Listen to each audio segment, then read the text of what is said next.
From Barbenheimer to Blue Angels, we are live. It's going to be fun. Welcome to the Green Room for Disrupt TV. If you haven't watched any of these things, don't worry about it. Real quick, we're going to do introductions. And of course, we go in reverse order and we talk about where you're coming in from. What are we going to talk about today? Mike, tell us where you're coming in from. Yeah, coming in from Bay Area. I am the CEO of a company called Crosscheck that we're going to talk about today, which is all around disrupting how we hire and ensure that we're setting up our talent for success in our companies. Very, very cool. One of the hottest issues, we've got a labor shortage and people are leaving. So how do we fix that? Awesome. Mika, where are you coming in from? What are we talking about? I am coming in from sunny Seattle, and I am the Chief Customer Engagement and Marketing Officer at F5. And Kara and I will be talking about customer experiences and specifically digital experiences. Very, very cool. Thank you. Kara, where are you coming from? Hi. Also joining from Seattle, different part of the Seattle area. Still sunny It's here. Sunny Seattle. It's still sunny. It's still sunny where she is. For this month. Wherever they are in Seattle, right? And Mika and I are really looking forward to the conversation. Very cool. Well, I'm here with my awesome co-host, Liz Miller. And of course, Not Vala Hofsharp, hosting for Vala once again. Hashtag it, everyone. Not asking, but hosting. And of course, hosting for Vala. Amazing producer, Elle. So, all right, it. well, hey, let's kick it off. All right, 3, 2, 1.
Hey, everybody.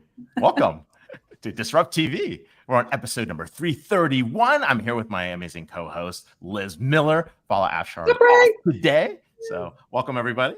And of course, we've got some amazing guests. This is the weekly show where we talk about what's happening in tech, what's going on in the world, some interesting speakers, authors, leadership folks, but more importantly, we talk about our amazing guests.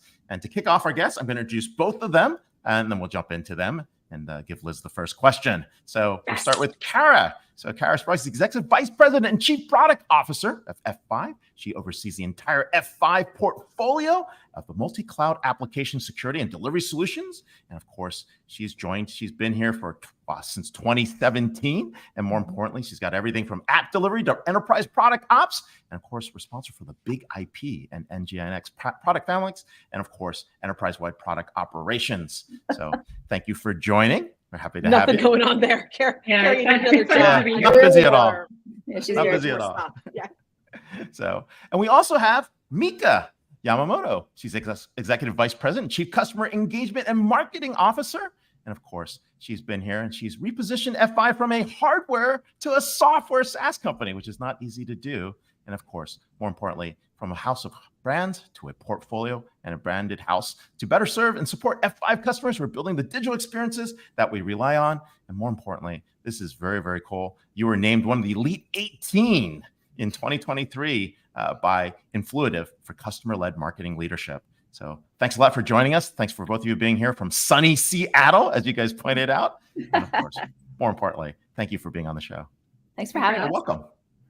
Listen, when it's sunny in Seattle, you got to talk about it, right? Like that's it's like a requirement of living there. It's part of It absolutely is. This is why we live right? here. And we kind of forget I love it. once it gets sunny. I love it. Well, guys, I am so glad that I get to ask the first question because, not only a big fan of what you guys do, and certainly of F5, but also a big fan of you guys. So I'm so glad you're here. Listen, I'm going to start with Mika. because you and I go way back, so I get to torture you with like way back questions. Isn't that fair? That's how we do this, right? Like that's how we do Disrupt TV. So we treat our fans very well. Right. It's all fine. It's fine. Don't worry about it. So I'm super interested in the role that you now have at F5, right? Because I know you as not only just a chief marketing officer, but then you've also had like digital and you've been a president. You have had this really amazing leadership career where you have really not just focused on kind of marketing as the function. You've really been driving growth for a lot of these organizations. So could you tell us a little about, you're looking at everything from data and ML tools and, how do we bring these up? But you're also really focused on the customer. So how has that translated into the role that you have now? Like what is the chief customer engagement and marketing officer? Like what do you do? Great question. It's a very good question. Well, when I started at F5, what I wanted to focus on was not just a discipline, but be able to focus on but the customer experience across the entire company, and felt that was really important just as we transition from being a hardware and software on-prem company to one that delivers software as a service, SaaS services. And so really wanted to focus on the digital experience. And so the initial role that I took was customer experience and digital experience. And as I dove in, realized, for example, on our website, there was this contact me form and people would fill out their information. It would go into the ether and no one would contact our customers. And they would wait and they would essentially, they would call the hotel lobby and they would say, or not the hotel, sorry, they would call the lobby of our office building and they were like, hey, so I gave my information. I'd really like to get a hold of F5.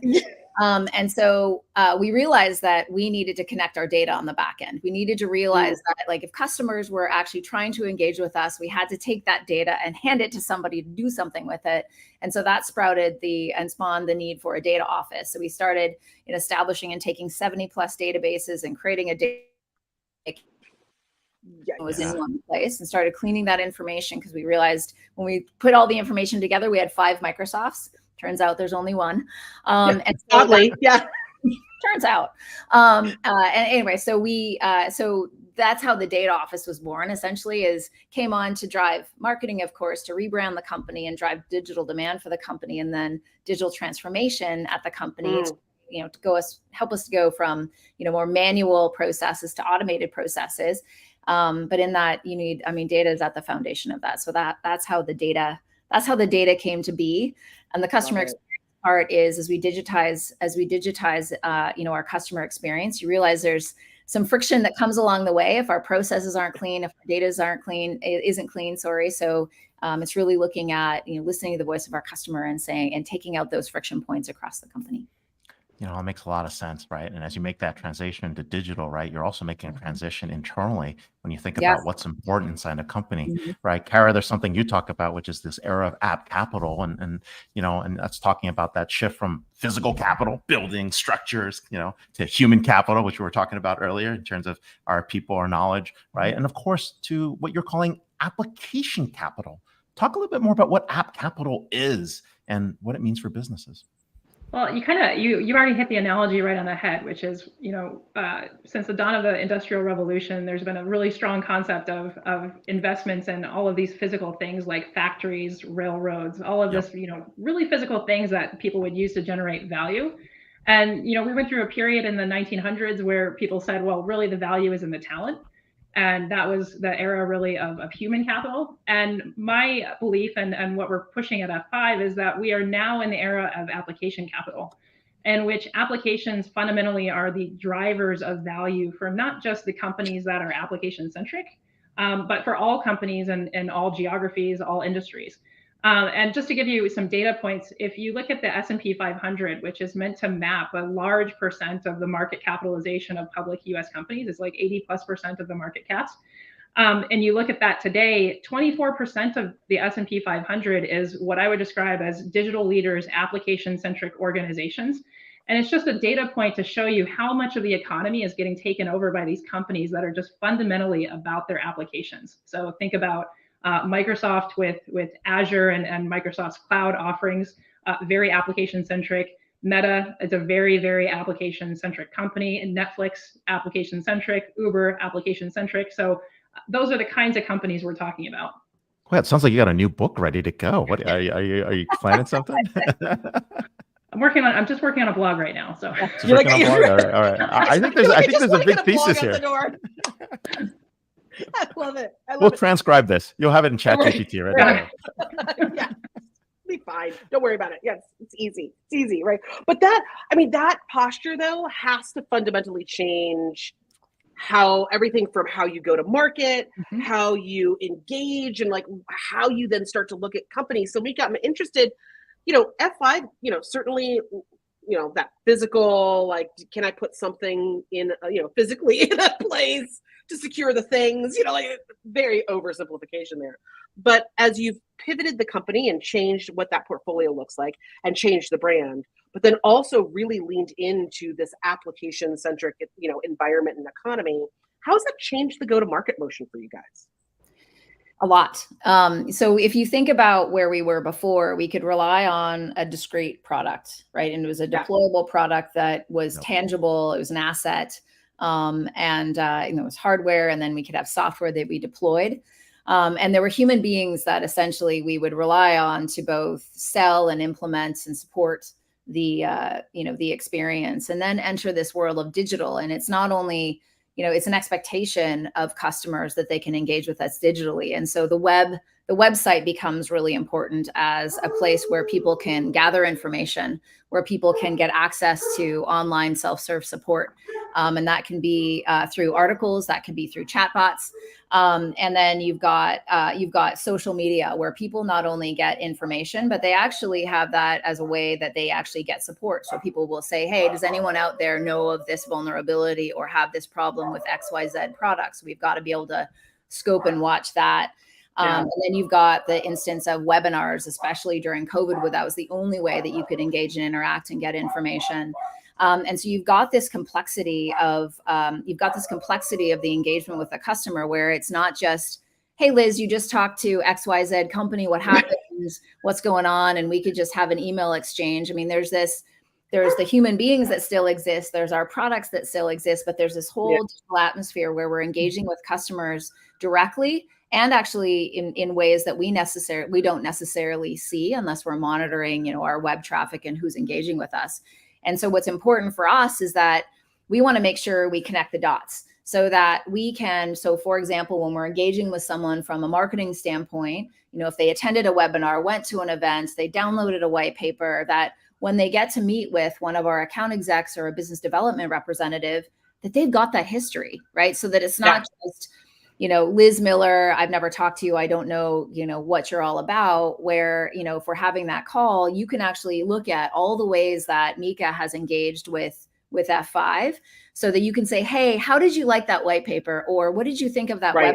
And you can start to divine what someone's going to be interested in. And it's not just a cold call, and it's a friendly call. And so that's an instance of dots we need to connect, so that we actually get in touch and understand, the whole relationship with the customer, not the least of which also what the ownership experience is like. We don't want to go in, hot and heavy and go, hey, Liz, how's it going? And be really excited about something when actually they just had an outage a week ago, a high severity, problem ticket. That's totally tone deaf and makes us realize, makes us seem like we absolutely don't know what's going on with the customer. And that's not how we want to show up. Wow. And this is actually interesting, right? When you think about customer success, right? You've got the go-to-market motions, right, that you're talking about, Mika. And then Kara, what actually happens is, right, these go-to-market motions are really driven around apps, right? Yes. Right. And how the apps are, making you more loyal, more, it's the stickiness of it. It's helping people like change the way they look at their company. So talk about these apps, right? Why you actually now need to double down on apps and making a bigger differentiator than the people behind the apps as well. So, well, I mean, it's really interesting, and F5 is really a microcosm for what I think all of the customers that we serve are going through, right? Mika talked about we started, Mika and I joined close to the same time, but 6 years ago when I joined F5, this was a company that sold around 90% of its product business was perpetual hardware. And the idea of the go-to-market motion around perpetual hardware is basically every 3 to 5 years, a seller shows up at the customer, they drop, the physical thing in the place, or they insert it in the data center, they leave and they say bye, we'll be back to refresh you in another 3 to 5 years. And so very much oriented around just kind of set it and forget it. And as we have transformed the company over the last 6 years, right, we have more packaged software. We now have SaaS and managed services, but especially in the SaaS and managed services side, you can't set it and forget it. To your point exactly, Ray, it's heavily dependent on a land and expand type of engagement model. And so your sellers have to behave differently. You have to think about a compensation structure that looks different, that looks at how does that account and how does that footprint grow over time. You have to have the customer success function that's engaged and driving active usage and actual value extraction from the technology, because otherwise they won't renew. All of that is different. And so that's been a big part of what our journey has been. So I'm working more on the product side and making sure our portfolio can do what we want it to do, which is secure, deliver, and optimize any app, any API, anywhere. In the meantime, Mika and the other counterparts we have in our executive team are working on transforming every other function across F5 to make sure that we can actually support that portfolio and support engaging with our customers in a way that is modern and digitally enabled. This makes a lot of sense, and I'm going to throw it to Mika, and then we can swap it up. But the interesting point here is really that means the voice of the customer is going to be important, right? Like, how do you get what the customers are thinking? How do we get them in there? How do you figure out how to make it a lot easier for customers? So Mika, now you got that mandate on the app side. You can't just sell it and forget it, or was it? Or what is it? That was Ron awesome. Popeil chicken machine. It's a set it and forget it. Right? Exactly, Liz. Yes. But everyone forgets someone had to go season the chicken before Ron in the infomercial put it in the machine. It drives me crazy. Anyway. So. Well, I mean, if we think of the voice of the customer is actually telling us lots of things, even if they're not intentionally, if it's not via survey. So we intentionally try to capture the voice of the customer through NPS surveys, for example, right? That's one way that we capture the voice of the customer. It's only noise unless we actually create a signal out of it, meaning we actually take those insights and create meaning out of those insights and say, hey, this is the implication for the products team. If customers keep talking about how they love product quality, but they have a little problem with this element, or if they say, hey, I'm really sad about how long it takes to get support, unless we actually create meaning around it, a signal, and then have the organizations that are accountable for either, fanning the flames of great feedback or, helping remove some friction for our customers, it is just noise. And so a lot of it is taking what we get and learn about our customer and creating some accountability to actually, again, remove the friction. The other part is actually listening to customers tell us things. They tell you everything all the time without actually sending them a survey. So, we're being a lot more diligent about capturing telemetry of our own products to say, look, if someone in earnest is using your product and they're logging it every day and they're using every feature and function, and actually you're starting to see them peter out, right? They're stopping. They're no longer, like maybe 20 users were using it. Now 10 users are using it only 20% of the time. We can get into proactive mode where we start to see that decline before we actually see a customer say, at renewal timeframe, say, hey, timeout, I'm really not seeing the value. There's signals that our customers are telling us all the time through their actions versus actually directly filling out a survey again, that we should be able to take, and we are taking, so that we can see some signals of what a customer may need, because they're actually showing us how they aren't using our product. And so we can go from being reactive to finding out when someone has to call us, to being proactive by the use of data to be able to reach out to a customer. The same holds true if you've got someone who's actually really engaged with one of our services, whether it's a web application firewall, and they're actually starting to sniff around on the website and starting to look at bot defense and saying, hey, they're attending a webinar about bot defense. They're actually downloading information. We should actually look at that and connect the dots. Yeah. You have this one part of our service, you're sniffing around for this other part of our service, or we actually may get third-party data that says actually they're sniffing around a competitor site and downloading competitor white papers about a competitive service. We've got to connect those dots, and we've got to be able to proactively reach out to the customer and say, hey, did you know that in this console, you can actually access this service?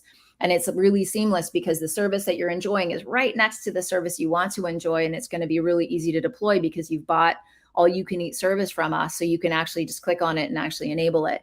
But unless we actually listen to those signals, not just for a customer to directly tell us, but they're telling us through their actions, either positively or negatively, we've got to be able to connect those dots to be able to be, again, proactive and anticipate what our customers need. And just to connect a few dots, right? If Mika just listed, at least 10 different applications that are required in that entire end-to-end flow that she talked about listening to customers. And so that's what I mean. It's a huge, it's a microcosm of what we're seeing in our customer base, which is they're increasingly leveraging external and third-party apps. Mika talked about apps that are providing data that give customer data points. There's apps that aggregate all of the data, including our telemetry. There's other apps that we need to do to then show and report on that data back into the people that need to use it. Those are some of the examples of the apps and APIs that are now powering every single organization. Yep. And so it's a really, like I said, this is what I meant when I said F5 is a little bit of a petri dish for what our customers are going through. We have had to undertake massive levels of digital transformation, use as many apps as possible, write some of our own homegrown apps because there aren't ones that solve the problems that we need. And that just means that the overall amount of apps and APIs that we are making use of is increasing dramatically. Yeah, and I think what's so interesting about what you're both talking about is it really flows with this digital shift we're seeing in businesses, right? Where when people, we used to put the product at the center of the business and we'd wrap all of our digital channels around it. And we thought we were really sassy if we could connect all the data around it. We're like, yeah, but then we were like, wait, we're missing all this really great signal. There's a whole lot of noise. And I think now that we're shifting where our digital products are at the center, right? So really what you're both talking about is this really interesting shift. And so, Kara, one of the things I see a lot of folks struggle with when we make this shift and when you start to talk about yourself as really being a digital business where your applications and your digital processes and your digital products sit at this, that's what is connecting, regardless of what product you're selling, right? That's what's going on. How are you seeing, whether it's your customers or folks who are engaged, really actively engaged in this era of App Capital, what are some of the things that they are all doing to really extract the most differentiation, most value? How are they killing it? Right? I guess is the question. Yeah, great question. So I'm going to talk about what I see several leaders doing, and leaders in this era of App Capital realize that the value that they have is in a few areas. It's in differentiating in their core businesses, so offering competitive differentiation, new and innovative customer experiences, but only in the areas where they are really meant for, it's really around their specific value proposition and where they compete. I'll give an example. Nike competes in retail, athletic retail, and they've offered digital experiences that are all around how do you customize the appearance of that retail so that you can have hyper personalization, right? So that's a great example of using applications and digital technologies to really extend their brand and really extend what they do. So focusing where they do their digital work is an important piece. A second piece is in their operations. So how quickly are you able to iterate on those digital assets? 5 years ago, most companies would tell you, for me to put new application logic out into production, it's multiple months for me to do that. Right. But if you look at the digital leaders today, take payments companies, they might be updating their production applications many, many times a day. And so that difference in velocity is huge. So those are some of the practices of the true digital leaders. It's really the focus of where they put their digital efforts and on the innovation velocity that they're able to achieve in terms of updates to their applications. If you look at the laggards, we're seeing, we've seen a number of companies over the last several years who recognized that being on-prem only was going to be a competitive issue for them. We all recognize the benefits of taking advantage of the elasticity in public cloud, the ability to take that out of your own network, et cetera. There's a whole bunch of benefits there. So many companies over the last several years have been on this very focused march to get out of their data centers and get into public clouds. And there's also been a huge renaissance of developer freedom. And so developers have gotten to choose which public clouds they get to go use and which services. Now, if you pick up the pieces and you look around, what we find is that most organizations today are now managing apps and APIs that are spread out across on-prem data centers, co-location facilities. They're using an average of 3 different public clouds. God knows how many SaaS offerings they have in their portfolio. And now we have new things called Edge. And so it's a very, very distributed and fractured landscape that they're trying to manage. And what they have not managed well is how do you standardize your operations across those different environments in a way that enables you to get that innovation velocity, and equally important, enables you to be as secure as possible in delivering those apps and APIs to the digital experiences that they need to consume. Yeah, you can't extract that digital experience and the delivery of customer experience with security and making sure that there is that factor. They're 100% completely intertwined. And this is important, right? We're talking about all this digital transformation, but then on the other hand, what we're doing that in the back end, we're also trying to humanize the digital experience, right? And when we think about that, right? I mean, Mika, like, how do we do this? How do we actually switch to this culture of performance? How do we switch to humanizing the approach, right? In terms of how we get there, because not only it's an apps market and we're switching to an app capital market, we still need human capital. So what does that mean to you and as well as Kara? Well, I mean, it has been I think that it's really hard to be able to have to swap out your own technology and to implement digital tools and systems.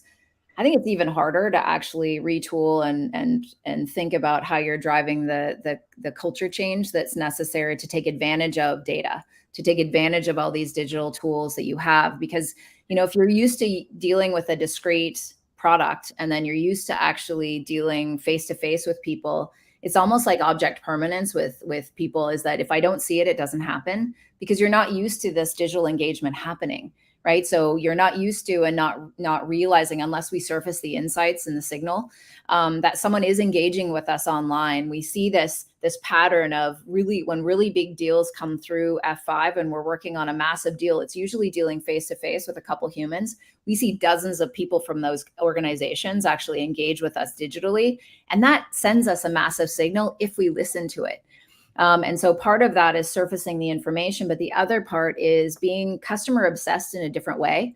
And that's customer obsessed and curious about the whole customer relationship and looking end to end. And so it's being curious about how the customer might be engaging with us outside of a conversation we might be having. It's looking left to right to say what's happening in the conversation that just happened, digitally with another function, and looking downstream and being interested in making sure we're enabling the next function once we sell something. Kara had said, it's a product. We kind of drop the product at the door, literally, and then kind of say, okay, we'll see you when it's renewal time. Now we actually participate in making sure that customers are using the information. So it's actually, partnering with other functions to make sure that when we sell something, we're handing off the right information to customer success so they know who to contact, because the person who bought it isn't necessarily the person who's using it, and that we pass along the information for why they bought it in the first place. So again, it's not a pickup, it's not a standing start. We're picking up and we understand why a customer bought it so that we can actually get them to realize their value quickly. And so there's a human element to that, to being, curious to make sure we enable the next person who takes on the customer's, the customer relationship, make sure we're enabling the best way possible. And that if it doesn't happen and you see something falling to the floor, for example, someone can't get in touch, a customer can't get in touch with a support individual, that someone else in a different part of the organization realizes that's falling down and picks up the pieces, does the right thing, and makes sure we do the right thing by the customer. And that requires us to think for the customer, not for our function, which is a very different mindset and a massive cultural shift in a company that's used to doing things by function and in person and not digitally. Yeah. Wow. This is a massive transformation, both on product side, culture side, go-to-market motions. We're here with Mika Yamamoto, Executive Vice President and Chief Customer Engagement and Marketing Officer at F5, and Kara Sprague, Executive VP and Chief Product Officer at F5 as well. You can follow them both on Twitter at Mika Yamamoto1 and, of course, K Sprague 8. So thank you so much for being here. Thank you so much for having us. It's great to see you. It's great to see you guys. Yes. Very cool. Wow. So this is going to be super interesting as we look at what's happening. Massive transformation inside companies. Huge. It's going to change the way people work. But more importantly, it means that how we bring on people is going to shift. So it has to shift, right? That's probably part of the problem. I'm gonna pick Mike's brain about this because everything that Meek and Kara just talked about requires a whole new mindset and like a whole intentional shift in people, right? Amazing. Love it. Yes, but this is awesome. So we got Mike. Welcome, Mike. What's up, Mike? Hi there. So Mike Fitzsimmons is the co-founder and CEO of CrossCheck, a HR tech SaaS platform focused on quality of hire. And of course, this is not your first rodeo. This is your fourth venture. So having founded a number of companies, including advanced TV advertising company Connect, interactive commerce company Delivery Agent. And this is actually very interesting. You're the founding partner of a sports technology venture fund called Intersect Ventures, which you're doing some stuff for some, I hope you can tell us which NBA players and athletes, but that was awesome. And of course, you've been on the Forbes Next 1,000 list in 2021. The company's a Fortune Great Place to Workplace. And of course, we see you on CNBC, CNN, Bloomberg. Sometimes I see you on the same show. You can follow him at Mike R. Fitz. Thank you so much for being here today. Thanks so much for having me. Excited to chat. Hey, so Mike, here's the deal. We just have this conversation, right? You got to listen in as we're talking about changing cultures, getting signals from new places, picking up things if it gets dropped in another part of the organization, not looking at function. That sounds completely different than how we hire, right? Like we hire, we get the requisite, we put the resume up where we need to put it, and then everyone has an algorithm go at it, and then we try to game that. And then like there's a whole lot of mess that happens. That does not seem to work very well because we've also got a talent short. Mike, we got some problems here, but you talk about the quality of hire, and that sounds really important, but it also sounds like things that no one's talking about. So tell me what's going on. Quality of hire. Why should we be looking at this? Yeah, for sure. And as I dive in, just to give you a little sense of my journey, and Ray, you kind of called it out. This is not my first rodeo in starting a tech company. It is my first one in the HR tech space. And I started the company with my co-founder out of pure frustration on just how damn hard it is to hire me, right? That's where this came from. Really hard. It's really, really hard. It's just hard. And you look at the fail rate, like you can't hide from the math that 45% of our hires in our companies never get ROI positive for the company that made the hire. And that's insane.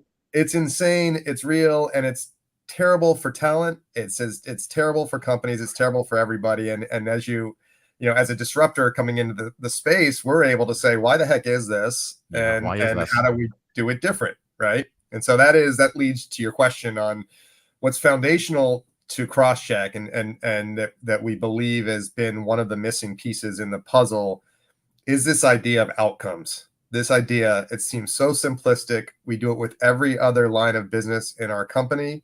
We don't do it with talent. We don't connect a hiring decision with an outcome. And subsequently, we never get smarter. And we have failed our talent acquisition leaders because we have given them KPIs and goals of fill butts and seats quickly, right? That's their core metrics, time to fill, those types of things. We just haven't created a machine that enables us to make sure we're putting the right person in the right place, right? Every single time. And that's at the core of it, though, to Liz, to your question about quality of hire. What is it? Well, it's finally connecting the dots between everything we knew when we made a hire and how did that actually turn out? Literally, how did that person, how long did they last? How did they perform? How did they impact culture? How engaged were they? You go down the list, but it's finally kind of, taking that concept and breaking down that barrier between what has historically been, a big wall between talent acquisition and the rest of the organization. Yeah, and one of the challenges here, right, is like, you're finally in the space, right? You're looking at HR tech, and you're like, hey, what's up with this, right? You've got core HCM, you got all this stuff scattered around, and very little stuff is connected and interconnected, and it's just like a mess. It's like an integration nightmare from other places. And so the question is like, when you have talent acquisition and HR that are completely these siloed systems, not just in the software, but inside organizations, what do you do to fix that? I mean, is there a way to actually close that gap? It's the challenge, right? And I think just being really, the world has not been kind to talent acquisition in the last 2 years as well, right? We've seen everything we've seen. And so you lay that on top of it. and just think about how dramatically their agendas have shifted. We were hiring like crazy 2 years ago, and then all of a sudden, that it goes through the floor for a lot of these tech companies, and just expecting to be able to react that quickly is a challenging thing. But the answer to your question is it's about data and driving impact. It really truly is. And the magic that opens up once you start to connect these dots, right? You're like, how are we not doing this all along, right? And I'll give you as we dive into Crosscheck specific, but just some industry stuff. I mean, we're spending billions of dollars a year on sourcing talent for our companies. I think Amazon spends $1 billion a year, right? Oh, yeah. Some number like that. It's nuts. They just made the decision to move that spend from TA to their marketing team because they're so good at performance-based marketing, but no one had been managing that $1 billion spend with an outcome mindset. It just gives you an indication of just how nascent this all is. And so that's an obvious, to your point of like, how do you start to show real value? Well, one area is help them source better. Instead of spending $20 million on Indeed and not having any idea what that led to in terms of impact to your company, right? Just for starters, let's get our heads wrapped around, right? How we think about ROI on all these dollars we're investing in acquiring this talent. That's some simple stuff. And we'll go down some other fascinating insights in the data you get out of this, but that's the point, is you have to show that you can drive impact, and you have to use data to show that you're driving impact. That's how we start to get these two groups aligned on this. It feels okay. So my head kind of hurts, Mike. I'm not gonna lie.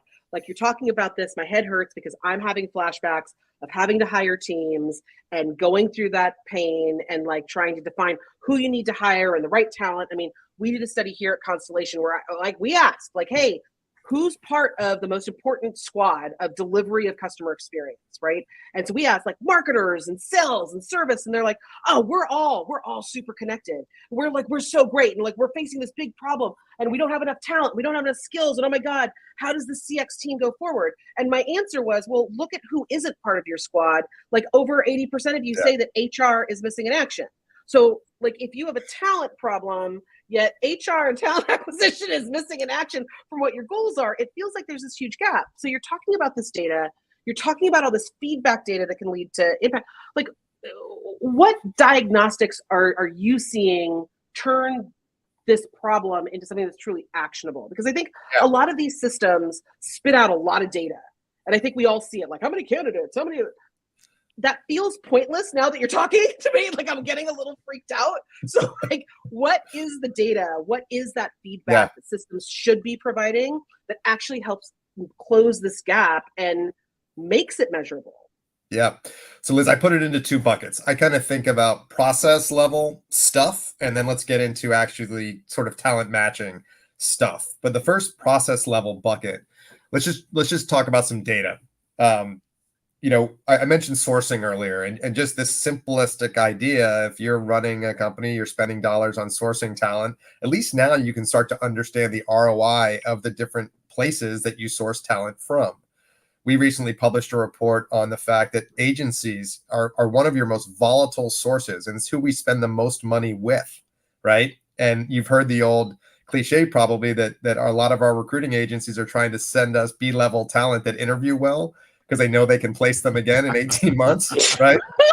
Like, well, our data says that's true, right? And there's a lot in there. And so there's, so we'll go to another on the sourcing side. So we did an interesting study recently around internal referrals, and we found in a lot of companies who always lean on their internal referral program, it's a substantially lower quality of hire than the mean in your company. And when you remove the financial incentive for internal referrals, the quality of hire goes way up.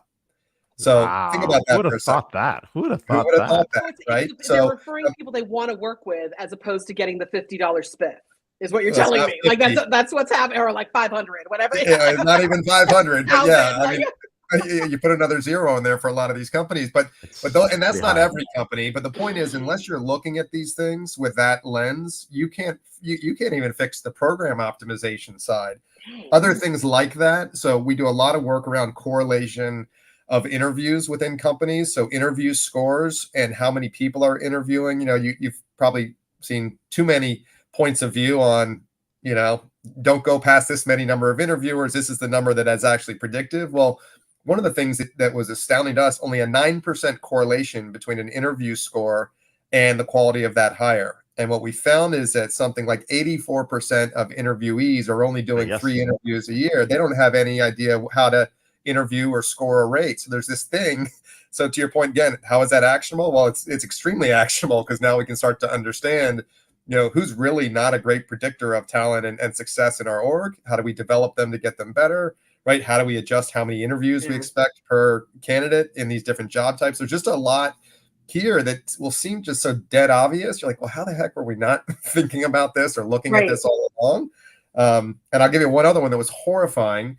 We get a lot of assessment data from third-party assessments, right? And so we look, and you have all probably had to take them along your journey, and everyone has opinions about which ones are good and bad. And we found 3 of the 8 that we've spent a lot of time on are not only not correlative to success, they're the exact opposite. They're actually recommending you to hire people who turn out to be lowest decile performers, literally. And again, how is that actionable? Well, the company can save money by not having to spend it on this assessment, provider. The candidate, it's a better candidate experience, because now you don't have to put me through this test that actually did not correlate to anything. What?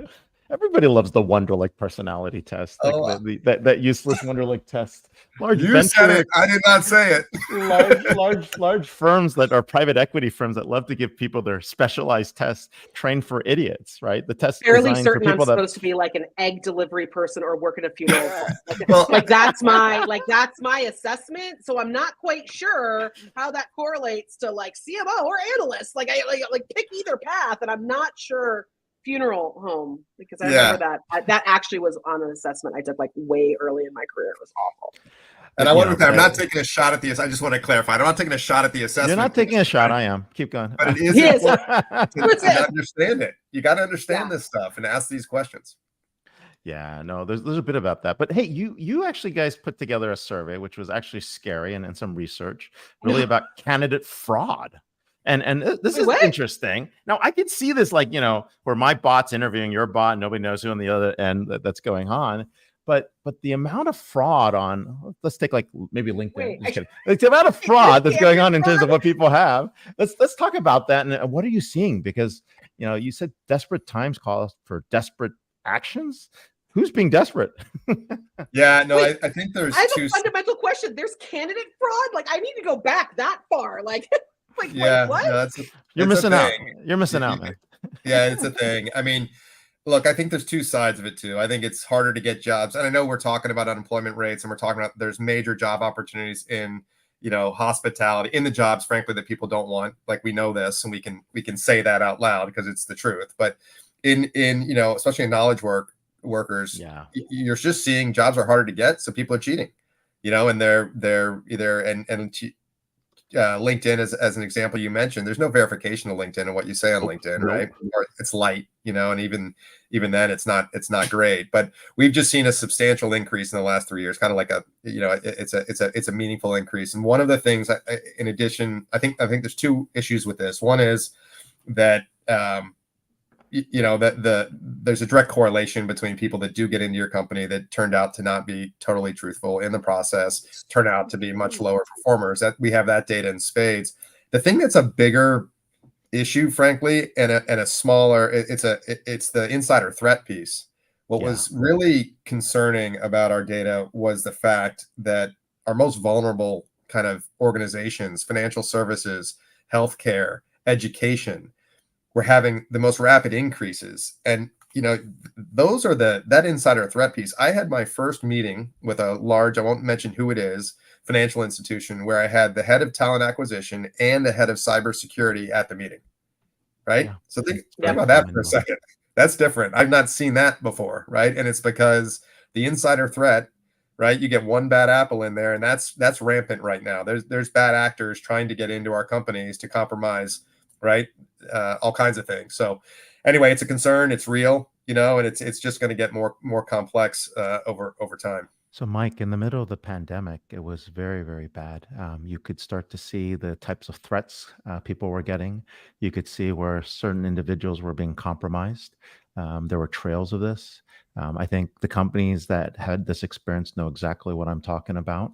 People were getting threat letters like, "Hey, your cousin in Shanghai, if you want to see him live, you need to do these 5 things," right? Or, "Hey, you've got this friend over here. We need your help."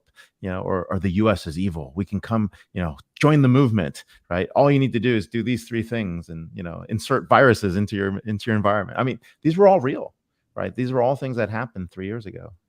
That's real. And so you brought up the bots too. And that, I mean, you've seen a lot in our category. I don't want to take us off topic too much, but where they're talking about, hey, you can just use GPT-4 to create your job recommendations and all that kind of stuff. And guess what Talent's doing? They're using the same app to match their resume to your job recommendations. So they beat the matching. Give me your keywords. Give me your keywords, right? It's a crazy reality. But so no, but it's almost like we tried to over automate it though. Like it's like that's where my head kind of feels like it's splitting, because I remember the before days. Come on, Mike, Ray, we all remember the before days when you put out an ad, right? And you posted it somewhere, like let's just say Craigslist. Let's just admit it where we were putting it, Craigslist. And then you would hope you'd get like this flood of avalanche of resumes. And then no one gamed a keyword. Everyone was like, what color paper can I put this on to try to make the big, like, it feels really different. I don't know, Liz. We were how bad it is.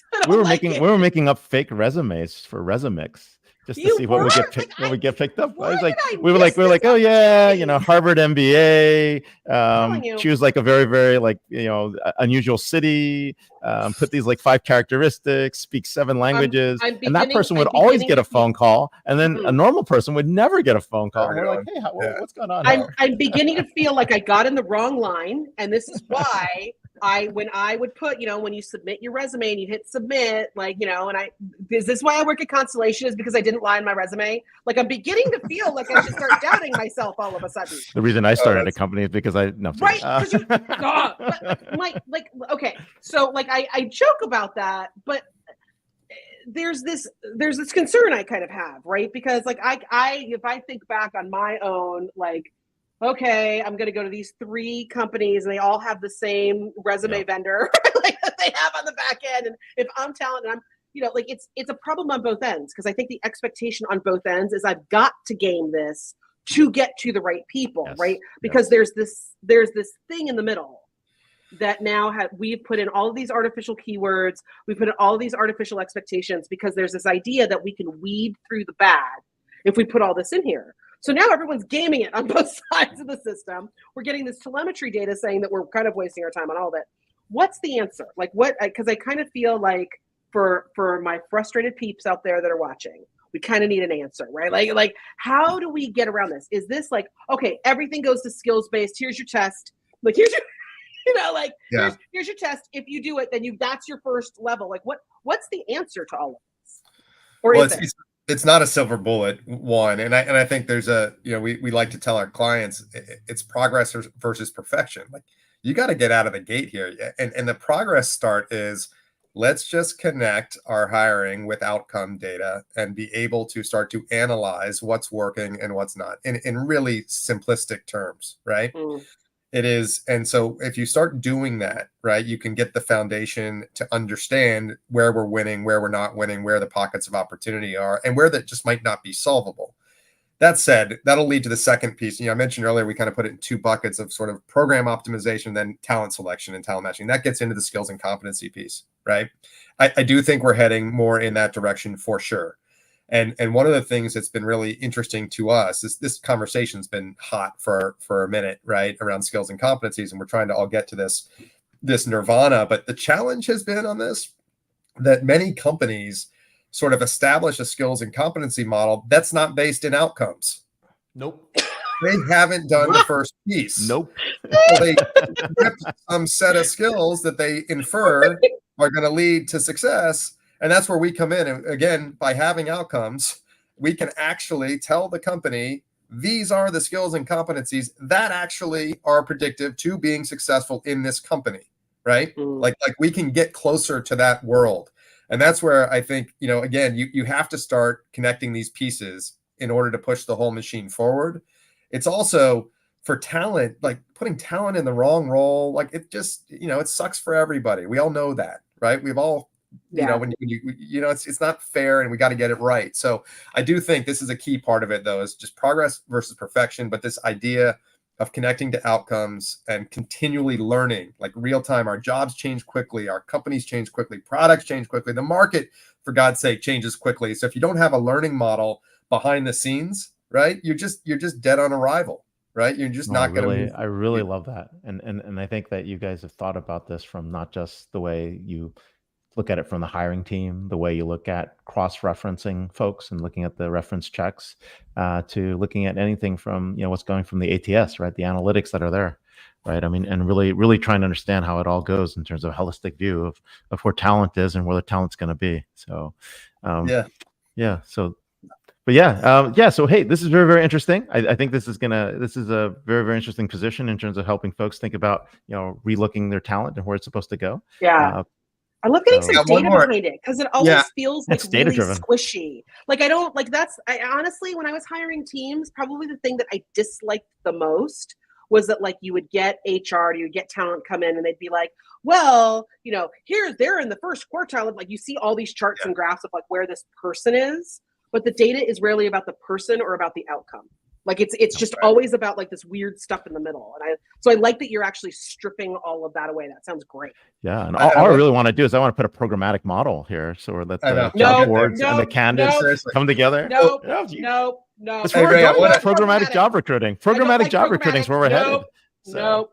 One other piece for you all, just before we get off. So one of the things that we're doing that I think is really cool, and you mentioned the NBA players. One of our investors is actually a gentleman named Klay Thompson from the Warriors. And just to give you a sense of some other cool stuff that Crosscheck's into, we're trying to put our technology to good work to also help sort of those disadvantaged get back to work.